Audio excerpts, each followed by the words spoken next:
Hello and welcome to this episode of Can We Bot It? So here what I'm trying to bot is the Terra Pack Mule that is a very high rare mount. So the idea is that I use a high level here that is useless, that is firing a bit around. I have this high level that is protecting the low level, and here what I use here is the principle of using the pet. So here as you can see you loot around, then you send the pet fetch the enemy. So here up it will fetch around all the enemy, then 10-20 seconds later you ask them to come back, and as the enemy cannot fire through the wall, they will most of the time finish over there, and when they finish over there you kill it with the high level or with the 3 low level waiting, and you send your loot around and then you loop. And so here. So if you want to do this with my software, what will happen is that for the guy that is turning around, the solo, you just put some spore, not too much. So for example, those I'm not using it because more you spam, more you risk WoW to bug and to not fire anymore. So I use just those those one here. So first I say, okay, use that, do that. Then you loot around, then you aim, then if you cannot do all that, you heal yourself, and if you cannot do all that, you heal your pets. And I'm using that is saying, could you target any character that I'm looking for? Send the pet on the target, and that's all. So for the code of the one solo hunter, it looks like this. So I'm saying if I'm in WoW and I press the button delete, I want to activate the full bar, so the bar I show you. I want to switch to say go or to true or false. It means activate or deactivate. And here I say, okay, if I'm in WoW and I asking to loop around, I move a bit on the left, I tab to find an enemy, I start to do the power in the power bar, like this, with a bit of delay to avoid having a bug, and with a bit of you let the touch a small time to avoid the bug too, and you do that every 2 seconds, and as soon as it's activated. Then for the pets, what I'm doing here, as you can see, is that I'm saying, okay, the pet, could you fetch a target, then could you attack it, and when you have 10, 15 seconds passed, you come back, you jump a bit to avoid to being AFK, and you do that every 20 seconds while I'm firing. And here is the how I doing the turnaround one. So this one that is turnaround and firing. For those one, it's a bit different. So as you can see here for the Terrify Pack Mule, what I'm doing is I'm just saying, could you fire this and this, so not a lot of power, and use your heal sometime, just to be sure.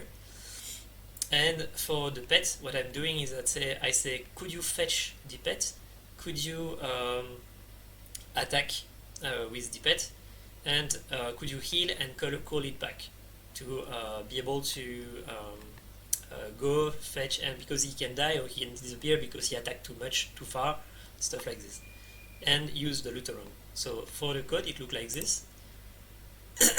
So here you have the home. So I'm saying if I'm pressing home key, could you do the step-by-step macro, so switch to step-by-step, and step-by-step is over there. So if you are in a step-by-step, could you call the macro WoW pet and loot every 17 seconds, and as soon as it's called, what this stuff do? It do this. So the big problem when you have a lot of character is that you need to switch from one windows to another, because you have 4 windows. You have one here, one here, one here, one here. And so what you do is you say, okay, could you, for example, activate the loot around, so the fact to loot something, okay, and all the loot around look like this. And what happens is that you do a ricochet, that I call that. It's when you call a macro, at one time, then another, then another, then another. And so here you can see that I have 4 characters, so I'm calling the first one, the second one, the third one, the fourth one. And I say for those time, could you send the looterong? And the looterong is over there. And what it means to send the looterong, it means could you activate the macro that switch from user to another, from one to another? And as soon as you switch, so a bit of time after that, so in 10 milliseconds after I switch the user, could you press F12? That means send the looterong. It's the same for the jump. It's the same for the comeback that call the pet back that send the pet, and that's the idea. What happens when I say could you switch from a user? What will happen is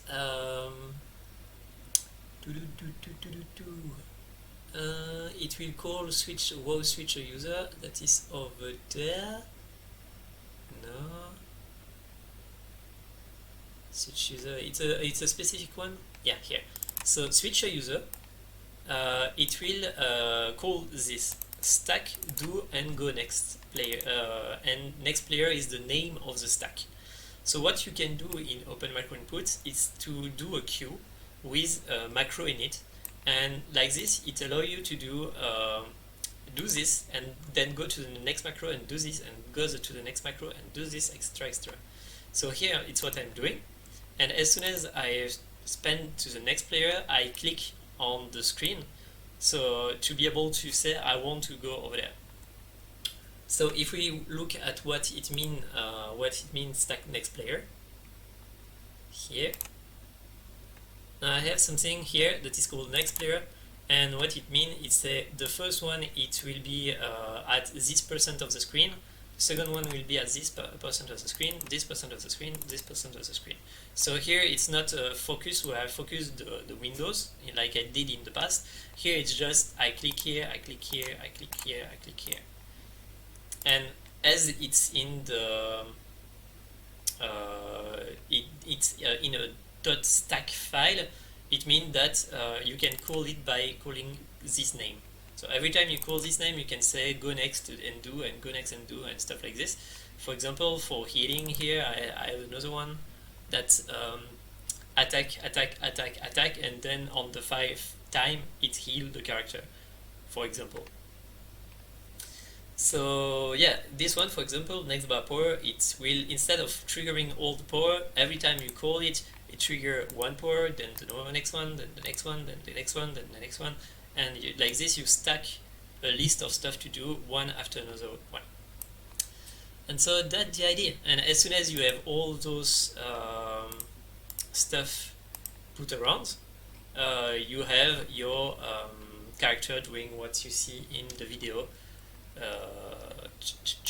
over here, where basically it will say go on this one, then you send the looterong, this one looterong, this one looterong, then this one send the pet, this one send the pet, this one they send the pet, this one attack, this one attack, this one attack, and it will loop all time on the windows, because what's happened is that you cannot do multiboxing like people were doing in the past.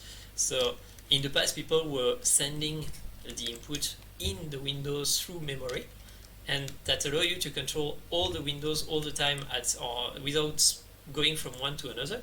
And that's WoW forbidden it, but WoW apparently don't forbidden when you click on these windows and do something, click on these windows and do something, click on these windows and do something. But anyway, it's not legal. As soon as you try to do macro and bot, you are technically bannable. So don't listen to me, just, yeah, that's the way I'm doing it. And here. So feel free to use the code and to do this example. For the moment, I'm at 20 hours and 4,000 try on the cadaver, so it's not the best loot ever compared to other mounts, but maybe I will find another way. For the moment, that's the best way that don't need me to think about the character, so I just can sleep over it and it's doing the job. So yeah, may the code be with you, See you in the next video, and feel free to ask if you have questions or if you want me to put something particular. See you, bye!